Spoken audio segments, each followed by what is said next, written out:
সবাইকে আমি প্রণাম জানাই। আশা করি সবাই ভালো আছেন। ভগবানের জীবনী দ্য গ্রেটেস্ট থেকে আলোচনা করব। আজকে যে বিষয় নিয়ে আলোচনা, যে জ্ঞান লাভ হলে কি হয়। তো আমরা আধ্যাত্মিক পথে আসার আগে প্রশ্নটা অনেকেই করে থাকি যে আমি জ্ঞান লাভ করে কি করব বা আমার কি এমন হবে যার জন্য আমি চর্চা করব। তো ভগবানের জীবনীতে, ভগবানের ডায়েরি থেকে তো প্রচুর লেখা রয়েছে এবং যেগুলো তিনি ভক্তদের সাথে আলোচনা করেছেন সেই প্রসঙ্গেও অনেক কথা রয়েছে। তো ভগবান একদিন নিজের অবস্থা এটা তার ভক্তদের সামনে তিনি বর্ণনা করছিলেন। তো সেটা নিয়েই আজকে আলোচনা শুরু করছি। 5ই জানুয়ারি সন্ধ্যায় বৈদান্তিক পাঠচক্রে উপস্থিত ছিলেন প্রদীপ কুমার রায়, অজিত ব্রহ্মচারী ও রায়চৌধুরী মহাশয়। ভগবান নিজের কথায় বললেন। ভগবানের তো নির্বিকল্প সমাধি হয়েছে 1984 সালে। তারপরে 1985 সাল এপ্রিল মাসে তার গুরু দেহ রাখেন এবং অদ্ভুতভাবে তার 2-3 বছরের মধ্যে প্রচুর মানুষ তার কাছে আসতে শুরু করে। মানে অদ্ভুতভাবেই আসে সবাই তার থেকে ঈশ্বরীয় কথা শুনতে, এবং তারা যে শুধু কথা শুনছে তা না, তাদের বিভিন্ন রকমের অনুভবও হচ্ছিল। কারোর ধ্যান হচ্ছে, কারোর ঈশ্বর দর্শন হচ্ছে, কারোর সমাধি হচ্ছে, কারোর জ্ঞান লাভ হচ্ছে। তো যাদের নাম এখানে বলা তাদের মধ্যে প্রদীপ কুমার রায়, যার নাম এক্ষুনি উল্লেখ করলাম, তো এর আগেই ঘটনাটা ছিল যে উনিও ঈশ্বর লাভ করেছেন, সেটা নিয়ে ভগবান বলেছেন। তো তাদের সাথে ভগবান তার নিজেরও অনেক অনুভূতির কথা তিনি শেয়ার করতেন। তো তিনি বললেন, আমার সুখও নেই, দুঃখও নেই। তো জ্ঞান লাভ করলে কি হয়, আমরা যাদের আমাদের জ্ঞান লাভ হয়নি, আমাদের সুখও আছে, দুঃখও আছে। যখন সুখ হয় আমরা সুখে আত্মহারা হয়ে যাই, খুব মগ্ন হয়ে যাই এবং সেই সুখটাকে আমরা ধরে রাখতে চাই, যেভাবে হোক ধরে রাখতে চাই। আর আমাদের যখন দুঃখ হয় তখন আমরা ভীষণভাবে ভেঙে পড়ি, খুব কষ্ট হয়, কিভাবে সেই দুঃখটাকে সামলাবো সেটা আমরা বুঝতে পারি না। কিন্তু জ্ঞান লাভের পরে কি হয়, যাদের সেই ব্রহ্মজ্ঞান লাভ হয় তাদের সুখও থাকে না, দুঃখও থাকে না। কেন থাকে না? আমাদের সুখ দুঃখ দুটোই কিন্তু আসে বিষয় থেকে। আমরা এক একটা বিষয় ধরি এবং যখন সেটা থেকে কিছু ভোগ করতে চাই, যখন আমরা সেটাকে ভোগ করতে চাই, তখন নয় সুখ আসে, নয় দুঃখ আসে। কিন্তু যাদের জ্ঞান লাভ হয়ে গেছে তাদের তো একান্তই বিষয়ের অভাব। বিষয় মানে কি? জগৎ সংসার। তাদের কাছে ব্রহ্ম ছাড়া দ্বিতীয় কোনো বস্তু নেই, তাই তাদের কাছে বিষয় বলে কিছু নেই। বিষয় যেহেতু নেই, সেটার ভোগ করারও ব্যাপার নেই, আর যেহেতু ভোগ করার ব্যাপার নেই, সেটাকে ঘিরে যে সুখ এবং দুঃখ, সেই প্রসঙ্গও নেই। আর আমাদের সুখ এবং দুঃখ দুটোই কিন্তু আসক্তি থেকে আসে। আসক্তি থেকে আমাদের সুখ এবং দুঃখ। যেটার প্রতি আমাদের ভীষণ মন, সেটা থেকে সুখ ভোগ করি, সবসময় সেটা নিয়ে ভাবি, এবং যখন সেই জিনিসটা আমার থেকে দূরে সরে যায় তখনই আমাদের দুঃখ হয়। কিন্তু যাদের জ্ঞান লাভ হয়েছে তাদের আসক্তি নেই, কারণ তারা জানে যে এই জগৎ সংসার এটা চরম সত্য নয়। তাই এটার প্রতি, এই জগৎ সংসারের বিষয়ের প্রতি আসক্তি রেখে কোনো লাভ নেই। তাই তাদের সুখ দুঃখ বলে কিচ্ছু নেই, তারা নির্লিপ্ত, সম্পূর্ণভাবে নির্লিপ্ত। গৌতম বুদ্ধ, তিনি যখন সিদ্ধার্থ ছিলেন, তিনি যখন রাজ্য ঘুরতে বেরিয়েছিলেন, তখন তিনি রোগ, শোক, জরা, ব্যাধি এগুলো দেখেছিলেন। কেউ কষ্ট পাচ্ছে, কেউ মারা গেছে, কারোর খুব দুঃখ। তিনি যখন বাড়ি ফিরছিলেন, তো বনের রাস্তা দিয়ে ফিরছিলেন, তখন তিনি দেখলেন যে একজন সাধু, তার কিচ্ছু নেই, সে একটা গাছের তলায় বসে আছে এবং বয়স্ক, অবশ্যই বয়স্ক, এবং মুখে এক মানে অদ্ভুত তৃপ্তি, একটা স্নিগ্ধ ব্যাপার, একদম শান্ত। তো সিদ্ধার্থ ভাবলো যে আমি তো রাজার ছেলে, আমি এত সম্পত্তি এত কিছুর মধ্যে বড় হয়েছি, আমার তো এত শান্তি এত স্নিগ্ধতা নেই। এই বুড়ো মানুষটি, এই সাধুর কিচ্ছু নেই, ইনি এত তৃপ্তি কিসের এনার? এই যে ওনার প্রশ্নটা এলো, এরপরেই কিন্তু উনি গৃহত্যাগ করলেন। উনি বুঝলেন যে নিশ্চয়ই এমন কিছু একটা রয়েছে যেটা এই সাধু বাবার কাছে আছে, এবং এটার জন্য তার অন্য কোনো বিষয়ের প্রয়োজন হচ্ছে না। তো ব্রহ্মজ্ঞান লাভ করলে এটাই হয়, কিছু প্রয়োজন হয় না, নির্লিপ্ত, এবং সুখও নেই দুঃখও নেই। আমার কেউ প্রশংসা করলে কি ফুলের মালা দিলেও কোনো বিকার নেই, আবার কেউ নিন্দা করলে ঘৃণা করলেও কোনো বিকার নেই। আমাদের যখন কেউ প্রশংসা করে তখন আমাদের গলার টলার উঠে যায়, বেশ বুক চিতিয়ে আমরা দাঁড়াই, হ্যাঁ, মানে খুব ভালো লাগে, নাম যশ তো প্রশংসা করছে শুনতে ভালো লাগে। এবং কেউ নিন্দা করলে ভীষণ খারাপ লাগে, রাগ হয়, তোমার সাহস কি করে হলো তুমি আমার নিন্দা করলে। এটা একমাত্র হয় অহংকারের জন্য। আমাদের এই যে অহংকার, আমি আমি ভাব, আমি এই আমি সেই, আমার এত কোয়ালিফিকেশন, আমার এত ডিগ্রি, আমার এত পড়াশুনো, যেই অহংকারটাকে কেউ খাবার যোগান দেয়, যখন প্রশংসা হয় অহংকারটা ফুলে ফেপে ওঠে, খুব ভালো লাগে। আবার যেই অহংকারটা আঘাত লাগে তখন আবার দুঃখ হয়। আমরা সবসময় বিকারগ্রস্ত, সুখ দুঃখ ভালো মন্দ এই সবসময় একটা বিকারের মধ্যে রয়েছি। কিন্তু জ্ঞান লাভ হলে কিছুই হয় না, তখন স্থির নির্লিপ্ত, তখন কোনো বিচলিত ভাব থাকে না। তো তখন কে ফুলের মালা পরলো সেটাতেও কোনো যায় আসে না, কে নিন্দে করলো সেটাতেও কোনো যায় আসে না। কারণ জ্ঞান লাভ মানে অহংকারের পারে যাওয়া। সে জানে, যার জ্ঞান লাভ হয়েছে সে জানে তার আসল আমি হচ্ছে সেই ব্রহ্ম বা আত্মা, যেটা অহংকারের পারে। অহংকারে অজ্ঞানতা থাকে, অহংকার ভাবায় যে আমি একটা মেয়ে, আমি অমুক বড় ফ্যামিলির মেয়ে, আমার এত পড়াশুনো এত কিছু। কিন্তু যার জ্ঞান লাভ হয়েছে সে জানে এগুলো সবকিছুই মানে ইম্পোজিশন, এগুলো কোনোটাই আমি নই। আমার প্রকৃত স্বরূপ হচ্ছে আমি সেই ব্রহ্ম বা আত্মা। এই কোনোটাই আমার আসল পরিচয় নয়, আমি অমুক আমি তমুক, আমি এই করলাম আমি সেই করলাম, কোনোটাই আমার আসল পরিচয় নয়। এগুলো সবই এক একটা ইম্পোজিশন, উপাধি, টাইটেল, একটার পর একটা চাপানো, একটার উপরে আর একটা চাপানো।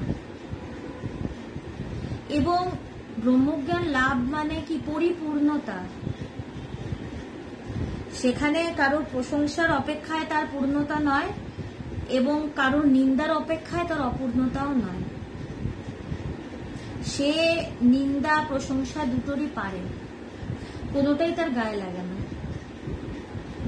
বুদ্ধের একটা ঘটনা আছে না, একবার একজন এসে বুদ্ধকে চূড়ান্ত গালাগালি করে তার গায়ে থুতু ফেলে দিয়ে গেছে। বুদ্ধ কিচ্ছু বলেনি, সে একদম নির্লিপ্ত, সে মানে একটা ফেলফেলে দৃষ্টিতে তাকিয়ে সব শুনেছে, একটা কথাও বলেনি। এবং যে কাজটা করেছে, যে তাকে নিন্দা করেছে, তাকে কথা শুনিয়েছে, সারা রাত তার ঘুম নেই। সে ভাবছে যে আমি এত কথাও ওনাকে শোনালাম, ওনার কোনো প্রতিক্রিয়া নেই, উনি কিছুই বললেন না, এটা কি করে হয়? কি করে উনি কিছুই বললেন না? তো সারা রাত তিনি ঘুমাতে পারলেন না। পরের দিন তিনি বুদ্ধের কাছে গেলেন, গিয়ে বললেন আমি আপনাকে এত কথা শোনালাম, এত বাজে বাজে কথা বললাম, বাজে কথা মানে কি? নিন্দা। আপনি কিছুই বললেন না, আপনার কোনো প্রতিক্রিয়া হলো না। তখন বুদ্ধ বলল, আমাদের প্রতিক্রিয়া কখন হয়? যখন আমরা কোনো বিষয়কে গ্রহণ করি। যখন আমরা একটা কিছুকে গ্রহণ করি তখনই সেটার পরিপ্রেক্ষিতে একটা প্রতিক্রিয়া আসে। তো কিন্তু বুদ্ধ বলল যে আমি তোমার একটা কথাও গ্রহণ করিনি, আমার কিছু যায় আসে না। আমি গ্রহণ করিনি যখন, প্রত্যেকটা কথা তুমি যা বলেছো সেটা তোমার কাছেই ফিরে গেছে, তাই আমার কোনো যায় আসে না। তো এই হলো ব্যাপার। আমাদের যদি কেউ মানে নিন্দে করে গায়ে থুতু ফেলে যায়, তাকে তো মেরেই ফেলবো, তো তোমার কত বড় সাহস। কিন্তু ব্রহ্মজ্ঞানী যারা, যাদের সেই জ্ঞান লাভ হয়েছে, তারা সবকিছুর পারে। তাদের কাছে এই জগতের প্রশংসাও কোনো দাম রাখে না। যেই জগৎটা সত্য নয়, সেই জগৎটার প্রশংসাই বা কত সত্য হবে। আর জগতের প্রশংসা তো দুদিনে, আজকে মাথায় তুলে নাচবে, কালকে পায়ের তলায় পিষে মেরে ফেলবে, এটাই কিন্তু জগতের চেহারা। সারা জীবন মাথায় করে কেউ রাখবে না। আজকে অনেক প্রশংসা করবে, প্রণাম ঠুকবে, কালকেই গালাগালি করতে পারে, কোনো গ্যারেন্টি নেই তো কখন কি হবে। আর এই যেই পৃথিবী, যেই সংসার সত্য নয়, সেখানে নিন্দাই বাকি। তাই ব্রহ্মজ্ঞানীদের দুটোর মধ্যে কোনোটাতেই যায় আসে না। মনের দিকে চেয়ে দেখি কিছুই নেই সেখানে। মনের দিকে চেয়ে দেখি মানে মনটাই তো নেই, আর চেয়ে দেখবেন কোথায়? আর আমরা তো চেয়ে দেখতেই পারি না। প্রথমত মন কি, মনের ভেতরে কি আছে কি নেই কিছুই জানি না। যারা এই চর্চা শুরু করে, যখন ধ্যানের অভ্যাস আমরা শুরু করি, তখন আস্তে আস্তে এই মানে এই দিকে আমাদের লক্ষ্যটা হয়।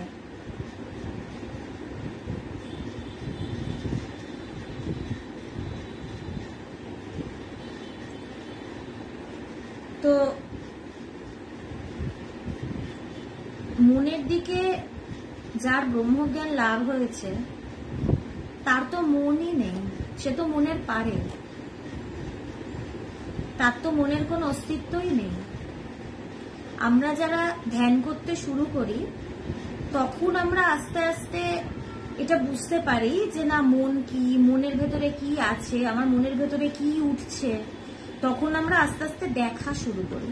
তাও কি সব ধরা পড়ে না। এত কামনা বাসনা, এত চিন্তা যে স্রোতের মতন, যে ঝর্ণার মতন বয়ে চলেছে, ধরতে পারি না, সেন ছিটকে ছিটকে ফেলে দিচ্ছে।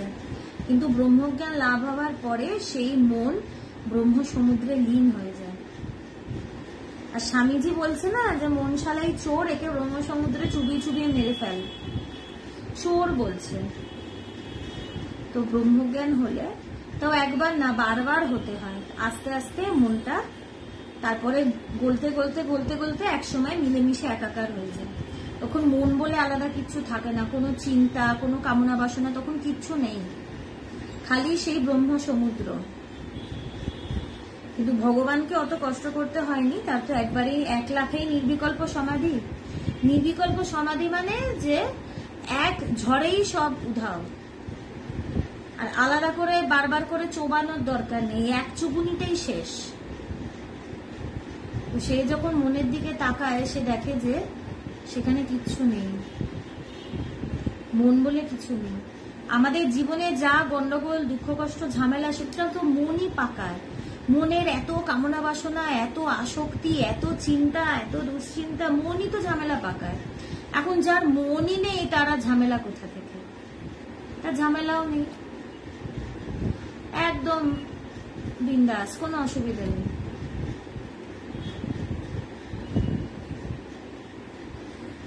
আমাকে প্রণাম, প্রশংসা, নিন্দা, ঘৃণা যাই দিচ্ছেন, সবই রামকৃষ্ণের কাছে চলে যাচ্ছে।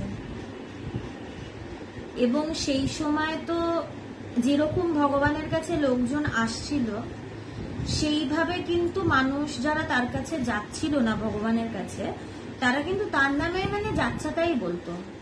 মানে নিন্দা, বাজে বাজে কথা, মানে এমন কোনো কথা নেই যেটা ভগবানকে শুনতে হয়নি।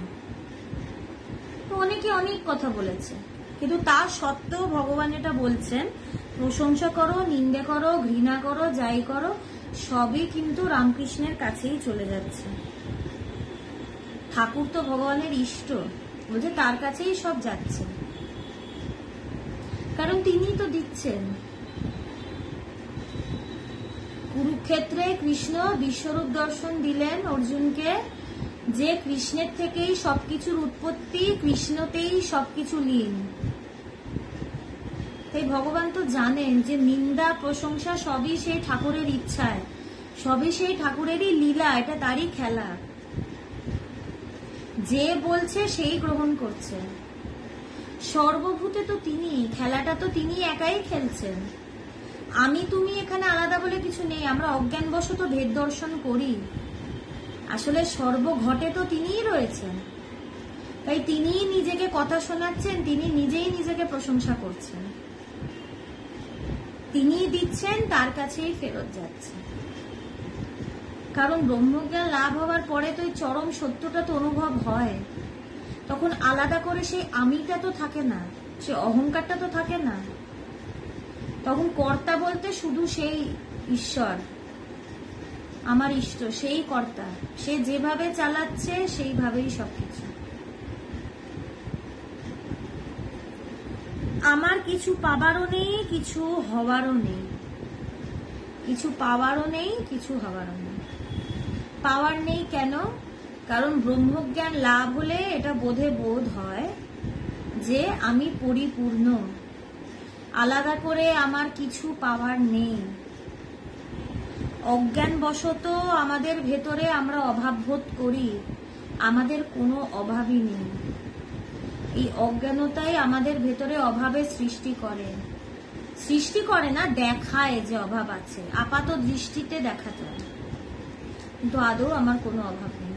আমি সেই নিত্য শুদ্ধ বুদ্ধ মুক্ত সচিদানন্দ, সেই আত্মা বা ব্রহ্ম। কোনো আমি চৈতন্য স্বরূপ হয়ে কোনো জড় বস্তু আমাকে পরিপূর্ণ করতে পারে না। আমি পরিপূর্ণ হয়ে আছি। অজ্ঞানবশত আমি ভাবছি আমার অভাব, আমি পরিপূর্ণ নই, এই জন্য আমি এই জগতের পেছনে ছুটে ছুটে মরছি। কিন্তু জ্ঞান লাভ হলে সে বোঝে যে সে পরিপূর্ণ, তার কিচ্ছু পাওয়ার নেই, তার কোনো কিছু হারানোর ভয় নেই। কারণ সে তো অনন্ত, পুরোটাই তো সে, অমনি প্রেজেন্ট। সেই ব্রহ্ম ছাড়া দ্বিতীয় কোনো বস্তু নেই। আর আমার আসল স্বরূপ হচ্ছে আমি সেই ব্রহ্ম। আমি তো অনন্ত সর্বব্যাপী, আমার কিসের অভাব বা কিসের অপূর্ণতা, কি বা আলাদা করে পাওয়ার আছে? পুরোটাই তো আমি, সবকিছুই তো আমি, সবকিছুতে তো আমি। এগুলো কিন্তু সব অনুভব। এই জন্যই ব্রহ্মজ্ঞানের দরকার, এই জন্যই বেদান্ত চর্চার দরকার। তো আলাদা করে কিছু পাওয়ার নেই, কিছু হওয়ারও নেই। কি হবেন? তিনি তো হয়ে আছেন। আমরা স্বরূপত সেই ব্রহ্মই, অজ্ঞানবশত নিজের আসল স্বরূপটা বুঝতে পারছি না। নিজের আসল স্বরূপ জানি না বলে একটা ফলস আইডি কার্ড ঝুলিয়ে এই পৃথিবীতে ঘুরে বেড়াচ্ছি।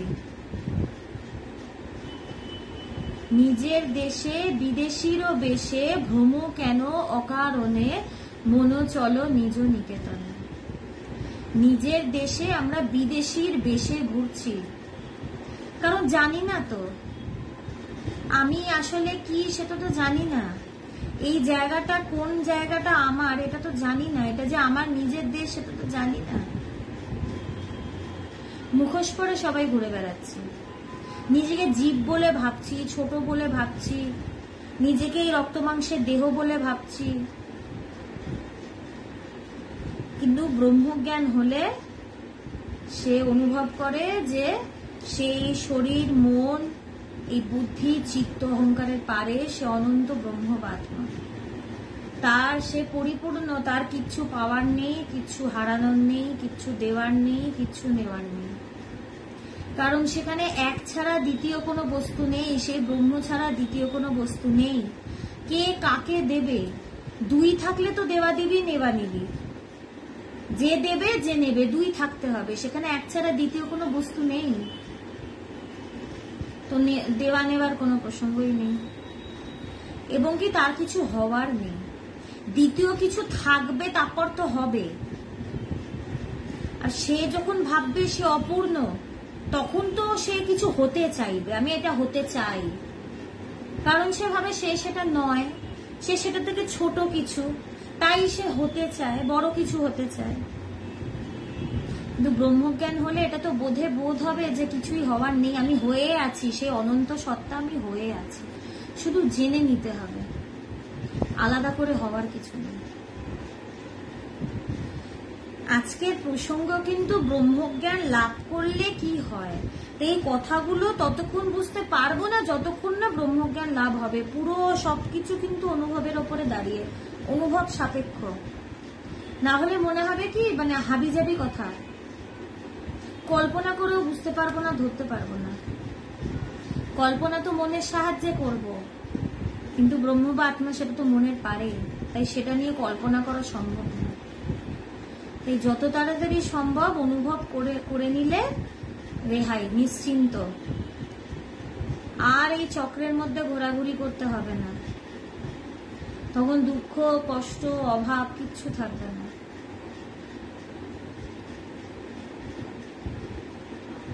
ভগবান গীতা মুখে শ্রীকৃষ্ণের কথারই পুনরাবৃত্তি করলেন, দুঃখেষু অনুদ্বিগ্নমনা সুখেষু বিগত স্পৃহা वीत राग भय क्रोध স্থিত ধীর মুনি রুচ্যতে।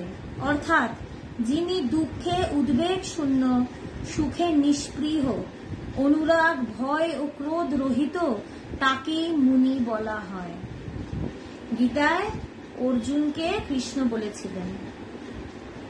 কৃষ্ণের গান্ডীব পড়ে যাচ্ছে, কৃষ্ণ যুদ্ধ করতে ভয় পাচ্ছেন, তিনি সামনে তার আত্মীয় স্বজনকে দেখছেন এবং তিনি ভাবছেন আমার এই আত্মীয়দের আমি কি করে মারব, তারা তো আমার নিজের লোক, কি করে আমি গান্ডীব তুলে আমি তাদের সাথে যুদ্ধ করব, সে ভয় পেয়েছে। তো গীতাতে কৃষ্ণ বলছেন, এই কথাটা অনেকটাই পরে, যে যিনি দুঃখে উদ্বেগ শূন্য, সুখে নিষ্পৃহ, অনুরাগ ভয় ও ক্রোধ রহিত, তাকেই মুনি বলা হয়। এটা খুব সম্ভবত সাংখ্যযোগের শ্লোক, যে দুঃখে যিনি উদ্বেগ শূন্য, আমাদের যখন দুঃখ আসে না আমরা হাহাকার হাউতাস করি, আমার কেন এটা হলো গো, আমি কেন, আমাকেই কেন এটার মধ্যে পড়তে হলো গো, বুক চাপড়াই চুরি ভাঙি, মানে আমরা সবাই মিলেই রুদালির কাজ করি, রুদালি আলাদা করে ভাড়া করার দরকার হয় না। তো দুঃখে যিনি উদ্বেগ শূন্য, স্বামীজি বলছেন কোথায় দুঃখ আমাকে দেখাও, তিনি দুঃখ দেখতে পাচ্ছেন না। তো দুঃখে যিনি উদ্বেগ শূন্য, সুখে নিষ্পৃহ, সুখেও যে আত্মহারা হয়ে যাচ্ছে না, যে দুটোতেই নির্লিপ্ত, যে দুই অবস্থাতেই সমান, তাকেই মুনি বলছে। যার অনুরাগ ভয় ও ক্রোধ রহিত, যার কোনো অনুরাগ নেই, কোনো ভয় নেই, কোনো ক্রোধ নেই, সেই হচ্ছে মুনি। মানে সে স্থিত, সে এক জায়গায় প্রতিষ্ঠিত, তার কোনো বিকার নেই, সে নির্লিপ্ত। এটাই চরম জ্ঞানের ফল, যে যিনি নিজের পরম স্বরূপ অবগত হয়েছেন, তিনি সুখ দুঃখ নিন্দা অনুরাগ ঘৃণা ভয় ক্রোধের অতীত হয়ে গিয়েছেন। এটাই হচ্ছে জ্ঞানের ফল। এই জন্যই জ্ঞান লাভের দরকার, এই জন্যই বেদান্ত চর্চার দরকার। যে কি, যিনি পরম স্বরূপ অবগত হয়েছেন, তিনি সুখ দুঃখ নিন্দা অনুরাগ ঘৃণা ভয় ক্রোধের অতীত হয়ে গিয়েছেন, তাকে জাগতিক কোনো কিছু আর টলাতে পারে না। যিনি নিজেকে জেনেছেন, নিজের আসল স্বরূপকে জেনেছেন, যে সে জ্ঞান লাভ করেছে, তাকে বাইরের কোনো কিছুই টলাতে পারে না। গতকালই কোথায় বলছিলাম যে নারকেল গাছ যতই হিলুক, মাথা তার মাটিতে থেকে যাবে, কিন্তু সে কিন্তু উপড়ে পড়বে না। সে সেই জায়গায় দাঁড়িয়ে থাকবে। তো এই ক্ষেত্রেও তাই, যে নিজেকে জেনেছে তাকে জগতের আর কোনো কিছু টলাতে পারে না। কারণ কি, তাদের চোখের সামনে জগতের কোনো অস্তিত্বই থাকে না, বা ব্যবহারিক ক্ষেত্রে জগৎ দেখলেও এই জগৎ তাদেরকে আর ভয় দেখায় না। এই জগৎটা তাদের কাছে খেলনাবাটির মতো। একটা ছোট্ট বাচ্চা, ছোটবেলায় কি পুতুল খেলতাম, পুতুলের বিয়ে দিতাম, রান্না করতাম, নেমন্তন্ন করতাম। পুতুলটা যখন ভেঙে যেত ভীষণ কষ্ট হতো, কারণ তখন পুতুলটাই ছিল সত্য, না আমার পুতুল ভেঙে গেল। কিন্তু যত বড় হয়েছি তত জানি যে এই পুতুল খেলাটা কিছু না, পুতুল খেলাটা সত্য না, এটা মিথ্যা। তো সেই মহাপুরুষদের কাছে, সেই জ্ঞানীদের কাছে এই জগৎটাও সেই পুতুল খেলার মতন। পুতুল ভেঙে গেলেও তাদের দুঃখ হয় না, নতুন পুতুল এলেও তাদের আনন্দ হয় না। তারা নির্লিপ্তই থাকে, তাদের কোনো কিছুই টলাতে পারে না, কারণ তারা জানে এই জগতের কোনো অস্তিত্ব নেই।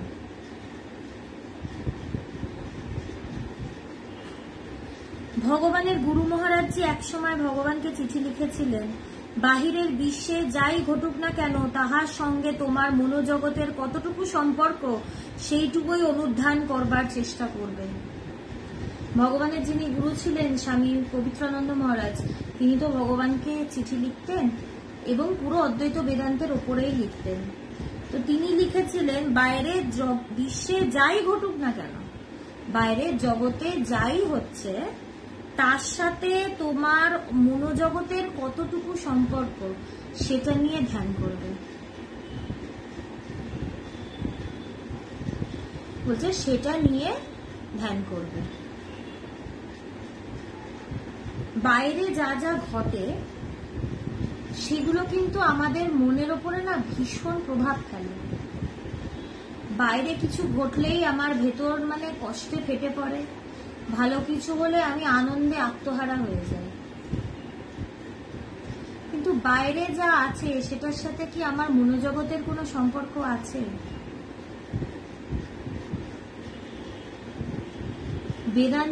বেদান্ত ভালো করে চর্চা করলে, একটু বিচার করলেই বোঝা যাবে যে বাইরের জগৎটা আমার মনেও জগতেরই কিন্তু একটা বহির প্রতীতি, একটা অ্যাপারেন্ট প্রজেকশন।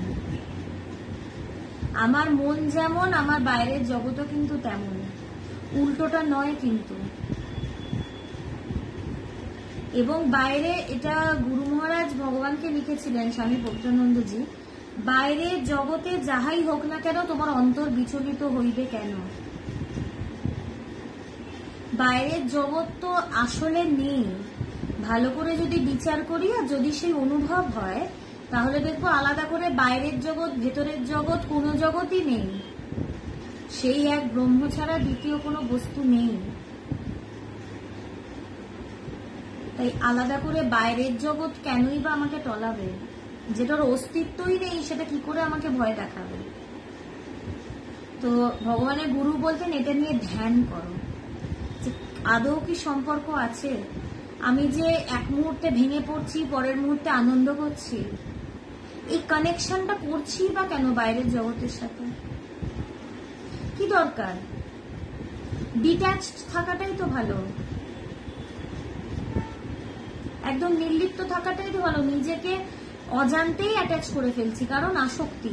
এই জগৎকে সত্য ভাবছি, তাই এই জগৎকে সত্য ভাবার ফলে এই জগতের সবকিছু আমাদের উপরে প্রভাব ফেলছে। শ্রীমৎ স্বামী পবিত্রানন্দজি মহারাজ ভগবানকে বোঝাতে চেয়েছিলেন যে বাইরের জগতের সাথে ভেতরের মনের জগতের কোনো সম্বন্ধ নেই।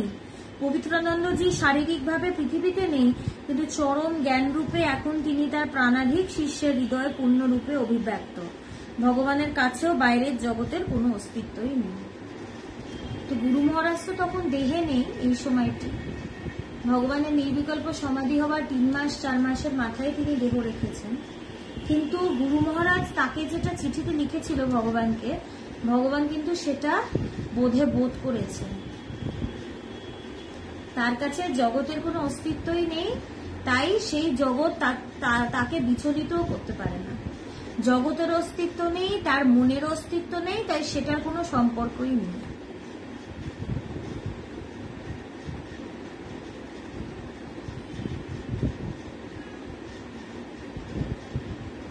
ভগবানের কথায় উপস্থিত সকলে অভিভূত হয়ে গেলেন। তার কথায় ভক্তরা পরম সন্তুষ্টি লাভ করলেন। এইভাবে 5-6 দিন ভগবান এক অসাধারণ সাম্য অবস্থায় অতিবাহিত করলেন। ভক্তরাও ভগবান সঙ্গে পরম প্রশান্তি লাভ করলেন। ভগবান ভক্ত মধ্যে পূর্ণচন্দ্রের মতো প্রকাশ পেতে লাগলেন। তো তিনি কিন্তু সেই চরম অবস্থার ব্যাখ্যা কত সহজভাবে করলেন, এবং এইটা শুনে না ভেতরে একটা লোভ আসতে লাগে, একটা লালসা আসতে লাগে যে আমার কবে হবে, আমি কবে এই তৃপ্তি, এই আনন্দ, এই শান্তি লাভ করব, কবে আমি বিকার রহিত হতে পারবো, কবে আমি এই চক্র থেকে বেরোতে পারবো। এই জন্যই কিন্তু চর্চা করা, যাতে এই ইচ্ছেটা জাগে, যাতে ভেতরে মুমুক্ষুত্ব জাগে। মুমুক্ষুত্ব মানে সেই সত্যকে জানার তীব্র চাহিদা বা বাসনা। কবে আমার সেই মুমুক্ষুত্ব হবে, কবে আমি সেই সত্যকে জানবো, কবে আমি সেই জ্ঞান লাভ করব। কারণ একবার জ্ঞান লাভ যদি হয় তাহলে আর কোনো চিন্তা নেই, কোনো দুঃখ, কষ্ট, রাগ, ঘৃণা, ভয়, ঝগড়া কিচ্ছু নেই, তখন খালি আনন্দ। তাই এটাই একটা প্রার্থনা যে আমরা যেন সেই জ্ঞান লাভটা করতে পারি, কারণ এই একমাত্র জ্ঞান লাভই হচ্ছে আমাদের জীবনের সব সমস্যার সমাধান, এই একমাত্র উপায়। এই জন্যই ঠাকুর বলছেন ঈশ্বরী বস্তু বাকি সব অবস্তু। আমরা অবস্তু নিয়ে আছি বলেই আমাদের এত কষ্ট, আর এই অবস্তুর প্রতি আসক্তি বলেই আমাদের সমস্যা। ঠাকুর কিন্তু পরিষ্কার বলছেন জীবনের উদ্দেশ্য ঈশ্বর লাভ, এই কারণেই বলছেন, কারণ এর বাইরে ভালো থাকার কোনো উপায় নেই। বারবার আমি এই কথাটা এই কারণেই বলি, এই একমাত্র রাস্তা, এই একমাত্র পথ। তাই যত তাড়াতাড়ি পারি এই পথের শেষটা যেন দেখতে পাই, আমাদেরও যেন ব্রহ্মজ্ঞান লাভ হয়, কারণ একমাত্র এই জ্ঞানে আমাদের সব সমাধান, সব আনন্দ, শান্তি, সবকিছু। আজকের আলোচনাটা এই অবধি রাখছি। অনেকেই প্রশ্ন করে যে জ্ঞানের কেন দরকার, জ্ঞানেরই দরকার, ওটা হচ্ছে না বলেই তো এত ঝামেলা। আমাদের সবাই যেন খুব শিগগিরই সেই অনুভূতির রাজ্যে যেন আমরা প্রবেশ করি, ঈশ্বরের কাছে এই প্রার্থনা জানিয়ে আজকের আলোচনা শেষ করছি। সবাই খুব ভালো থাকুন।